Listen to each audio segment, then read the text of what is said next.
দেখতে যেটা আমরা ভয় পাচ্ছিলাম বাঙালিরা, আজকে সেই জায়গাটায় এসে গেছে ভারতবর্ষে। শুধু বাংলায় নয়, গোটা ভারতবর্ষটাই যেন একটা বিদ্বেষের বায়ু সবসময় ছড়ে বেড়াচ্ছে। এবং সাম্প্রদায়িক দাঙ্গা বলতে যেটা আগে আমরা শুনতাম, সেটা মানে শুরু হয়ে গেছে। এবার পার্টিকুলার যদি আমরা খুব ভালো করে লক্ষ্য করি, দেখব যে সমাজটা আড়াআড়িভাবে দুটো বিভক্ত হয়ে গেছে।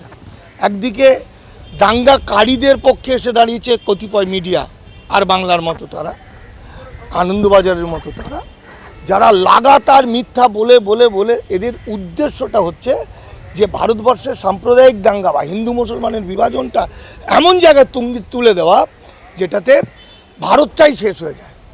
এবং আমার তো মনে হচ্ছে এখন যারা আজকের তারিখ পর্যন্ত ভারতের যা সংবিধান, তো আমি কেন আমার 14 গোষ্ঠী মানতে বাধ্য। আমি যদি আজকের সময় আজকের তারিখ পর্যন্ত আমি খাচ্ছি দাচ্ছি কথা বলছি, আমি চাকরি করছি কি ব্যবসা করছি, বা আমি সরকারের কাছে যা সুযোগ সুবিধা দিচ্ছি, যা কিছু করে আমার যাপন যেভাবে তৈরি হয়েছে সেটা সংবিধান অনুযায়ী। তাহলে আমি সংবিধানকে যদি মান্যতা না দিই, আমি সংবিধানকে যদি না মানি, তাহলে আমাকে ভারত থেকে চলে যাওয়া উচিত। তাহলে আমি দেশদ্রোহী, কারণ আমি দেশের যে মূল কাঠামো স্ট্রাকচার যে সংবিধান, সে সংবিধানকে আমি মানছি না। আমার ভারতবর্ষের সংবিধান হচ্ছে ধর্মনিরপেক্ষ গণতান্ত্রিক সংবিধান। এখানে সকল ধর্মের সমান অধিকার, এখানে ধর্মনিরপেক্ষ, এখানে গণতান্ত্রিক সকলের সমান অধিকার। তাহলে আজকে টিভিতে দাঁড়িয়ে গণতন্ত্রের চতুর্থ স্তম্ভটাকে কাজে লাগিয়ে মানুষের মধ্যে এমন বিদ্বেষ করছে, বলছে সেকুলারদের ভারত থেকে তাড়ানো হবে, ধর্মনিরপেক্ষ থেকে ভারতের থেকে তাড়ানো হবে। বামপন্থী ছেলেমেয়েরা, এপিডিআরের অত্যন্ত বড় মানুষেরা, কল্পনা করা যাবে না এরা মানুষের জন্য কি করে। এই যে স্বপ্নাদি, যে বয়স্ক দিদি, কালকে দেখছিলাম, এই দুদিন আগে, ওরা যুদ্ধের বিরুদ্ধে, যুদ্ধের পক্ষে বলার যেমন গণতান্ত্রিক অধিকার আছে, যুদ্ধের বিরুদ্ধে বলারও গণতান্ত্রিক অধিকার আছে।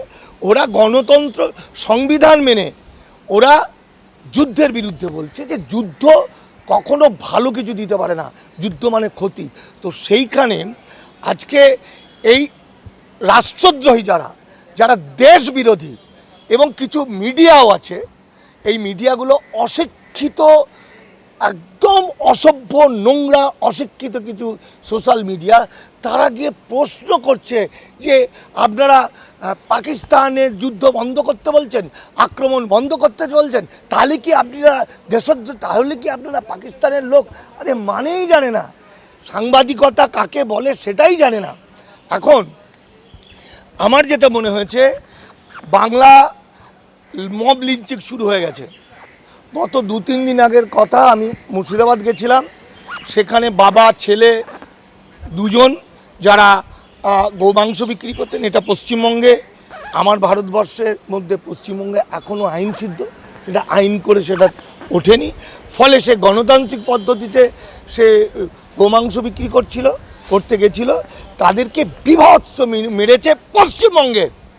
শুধু তাই না, গতকালকের খবর, কোন একটা মাংসের দোকান, খাসির মাংসের দোকানে মুসলিম বলে বারাসাতে, সেখানেও তাদেরকে পেটানো হয়েছে। এইরকম বিভিন্ন জায়গায় পেটানো হচ্ছে, আর পশ্চিমবঙ্গের সরকার দাঁত বের করে হাসছে। পশ্চিমবঙ্গের পুলিশ এর জন্য দায়ী, পশ্চিমবঙ্গ সরকার এর জন্য দায়ী।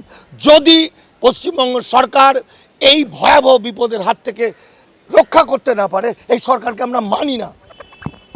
তাহলে মুখ্যমন্ত্রীর এখনই যেটা দরকার, ইমিডিয়েট বাংলার 95% মানুষ আছে যারা গণতান্ত্রিক, যারা ধর্মনিরপেক্ষ, এই ধর্মনিরপেক্ষ গণতান্ত্রিক মানুষ, তাদের পিছনে সরকার এসে দাঁড়াক, তারা টাইট দিয়ে দেবে। মাত্র 5% 4% লোক আছে যারা গরুর মুত খায়, গোবর খায়, সব সময় একটা বিদ্বেষ কাজ করে, এবং যারা এক ধরনের ভণ্ড বদমাইশ মিডিয়াকে নিয়ে, মানে কিভাবে গণতন্ত্রকে গালাগালি দেওয়া হয়, সেকু মাকু, এইভাবে বিদ্বেষ ছড়িয়ে আজকে তারা মানে বাজার গরম করছে। কিন্তু আজকে যদি একবার এই গণতান্ত্রিক মানুষরা, আমি বলছি, আমার ভিডিও যারা শুনছেন, আমি বিশ্বাস করি বাংলার বেশিরভাগ মানুষ হচ্ছে গণতান্ত্রিক ধর্মনিরপেক্ষ মানুষ। আর ঘরে বসে থাকার সময় নেই। আপনার ছেলেকে বাঁচাতে, আপনার সন্তানকে বাঁচাতে, আপনার মেয়েকে বাঁচাতে, আপনি যে ধর্মের মানুষই হন, আপনাকে প্রস্তুত থাকতে হবে, আপনাকে রেডি থাকতে হবে। যেখানেই দেখবেন কোনো মুসলিম ভাইয়ের ওপর বা কোনো এর ওপর, কোনো দলিতের ওপর আক্রমণ হচ্ছে, সঙ্গে সঙ্গে পাড়া থেকে ঝাঁপিয়ে পড়তে হবে। এবং এইভাবে 2-4 জনকে যদি আমরা যদি উপযুক্ত শাস্তি না দিতে পারি, এটা বাড়তে থাকবে। আর এই জায়গায় মুখ্যমন্ত্রী মমতা বন্দ্যোপাধ্যায়কে বলবো, অনেক হয়েছে। বাংলার মানুষ শান্ত। মুখ্যমন্ত্রী সে তার কৃতিত্ব অনুযায়ী ভারতবর্ষের মধ্যে একটা বিশেষ জায়গা তৈরি করেছে, বাংলা একটা শান্তির জায়গা হিসাবে। কিন্তু সেই শান্তির জায়গার মধ্যে যদি মব লিঞ্চিং হয়, যদি হিন্দু মুসলমানের বিদ্বেষ তুঙ্গে উঠে দাঙ্গা হয়, তাহলে বাংলার কোনো মূল্য নেই। ফলে ইমিডিয়েট অ্যাকশন নেওয়ার জন্য পুলিশ চারিদিক থেকে নজর রাখুক, আর গণতান্ত্রিক মানুষ একত্রিত হয়ে তারা এমনভাবে মারধর শুরু করুক, তাতে এই সেকু মাকু বলা, এই ময়ূর রঞ্জনের মতো যেসব আছে তাদেরকে তাড়া করা হোক, বাংলা থেকে তাড়া করে বের করা হোক। কারণ ভারতবর্ষে থাকলে ভারতের গণতন্ত্র, ভারতের সংবিধানকে মানতে হবে আজকের তারিখ পর্যন্ত। কিন্তু কালকে যদি ভারতবর্ষ সংবিধান বাতিল হয়ে গিয়ে সেটা হিন্দু রাষ্ট্র হয়, তখন সেরকম হবে, তখন মানুষ সেরকম করবে, সেই আইন অনুযায়ী চলবে। কিন্তু আজকের জায়গায় যে সমস্ত মানুষ সেকু মাকু ইত্যাদি বলে গণতন্ত্রকে, ধর্মনিরপেক্ষতাকে ঘৃণা করবে, তাদেরকে একদম শেষ করে দেওয়ার রাস্তায় যাবে পাবলিক। এমন আমি একটা গণতান্ত্রিক মানুষ হিসেবে বলতে পারি না যে এদেরকে পিটিয়ে মারো। একবার আমি বলেছি গুলি করে মারো রাগ থেকে, এটা আমার বলাটা অপরাধ। কিন্তু ক্রোধটা এমন জায়গায় চলে যাচ্ছে, এদেরকে আমি একটা ইট ছুটতে পারি না, কিন্তু এমন গণতান্ত্রিক ধর্মনিরপেক্ষ মানুষও আছে যাদেরকে এতদিন আমরা লুম্পেন বলে মনে করেছি। এই চায়ের দোকানে বসে মস্তানি করে, মেয়েদের টিটকারি দেয়, এমন মানুষও আছে তারা অত্যন্ত সংবিধানবাদী, অত্যন্ত গণতন্ত্রপ্রিয়। এই মানুষগুলোকে চেনে না। এই মানুষগুলো এই সেকু মাকু বলা, এদেরকে ওপরে পা নিচে মাথা করে এমন মারবে, এদের ছাল চামড়া গুটিয়ে দেবে, আমরা আটকাতে পারবো না।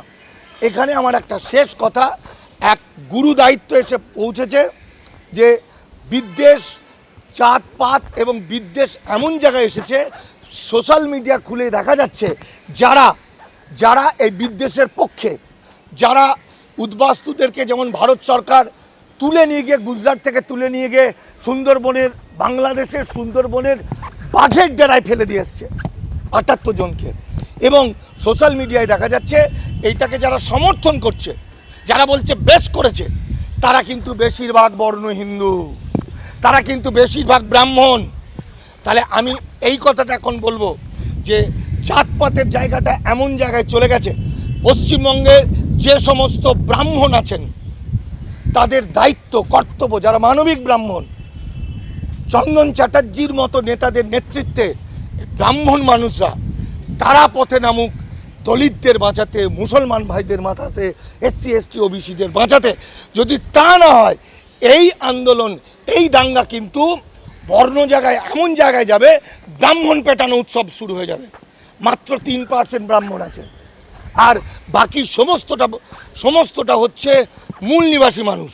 ফলে ওই মূল নিবাসী মানুষ যদি ব্রাহ্মণ বিদ্বেষী হয়ে যায়, কারণ মোহন ভাগবত থেকে শুরু করে অমিত শাহরা হচ্ছে ব্রাহ্মণ্যবাদী, ব্রাহ্মণ এবং হিন্দুত্ববাদী বদমাইশ। ফলে ক্রোধটা কিন্তু ব্রাহ্মণের গায়ে গিয়ে পড়ছে।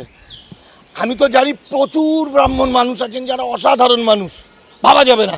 তাহলে তাদের ঘরে বসে থাকলে হবে না, তাদের বুকে লিখতে হবে আমি ব্রাহ্মণ, আমি গণতন্ত্র মানি, আমি ব্রাহ্মণ, আমি মনে করি এই দেশটা সকলের, আমি ব্রাহ্মণ, আমি সমস্ত মানুষের পক্ষে।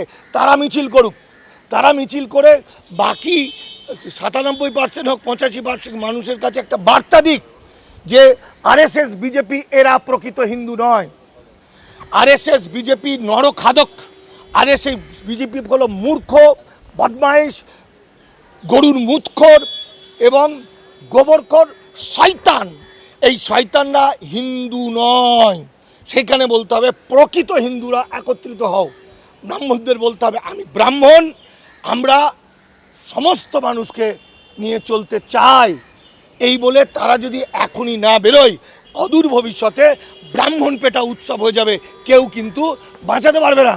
কারণ একদিকে হিন্দুত্ববাদীরা মুসলমানদের উপর আক্রমণ করছে, আরেকদিকে বামসেপ দেশের এসসি এসটি ওবিসি মাইনরিটিকে একত্রিত করে ফেলছে। তাদের কাছে শিক্ষা দেওয়া হচ্ছে ব্রাহ্মণরা বিদেশি, তারা এসে অত্যাচারটা করছে, তারাই মূল শয়তান, মানুষের মাথায় ঢুকে যাচ্ছে। ফলে ব্রাহ্মণ বিরোধী হয়ে যাচ্ছে মানুষ।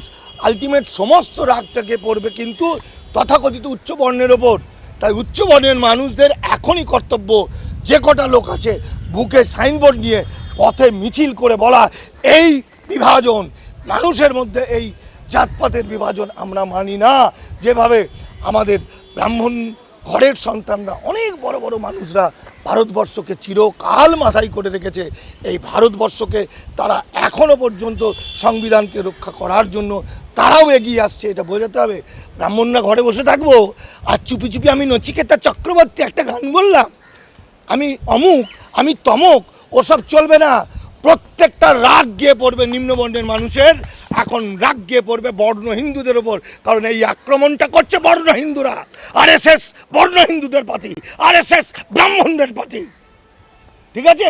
সুতরাং এখনই যদি ওরা মিছিল করে প্রতিবাদ না করে যে আমরা সবাই সমান, কারণ সোশ্যাল মিডিয়া খুললেই মুখার্জি, চ্যাটার্জি, ব্যানার্জি, ভালোর বাচ্চাগুলো এরা কি করছে, এরা খালি বিদ্বেষ ছড়াচ্ছে, বেশ করেছে মেরেছে, বেশ করেছে কেটেছে, বেশ করেছে এই করছে, বেশ করাটা ঘুচিয়ে দেবে পাবলিক।